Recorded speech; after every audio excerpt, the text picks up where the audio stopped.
আসসালামু আলাইকুম। আমি Zakir Hossain, faculty guest tourism and hotel management institute.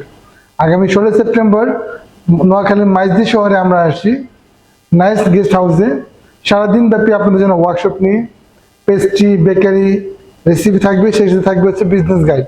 আপনারা যারা বিজনেস করতেছেন, হোমমেড বিজনেস, তাদের জন্য নানান রকম পরামর্শমূলক বিষয়গুলো থাকবে। আমার সাথে থাকবেন হচ্ছেন হোটেলের এক্সিকিউটিভ শেফ, থাকবেন রন্ধনশিল্পী, থাকবেন পেস্ট্রি বেকারির প্রফেশনাল শেফগণ। তো 16 সেপ্টেম্বর সারাদিন মাইজদি শহরে আমরা থাকবো আপনাদের সাথে। আশা করি আপনারা থাকবেন। ধন্যবাদ সবাইকে।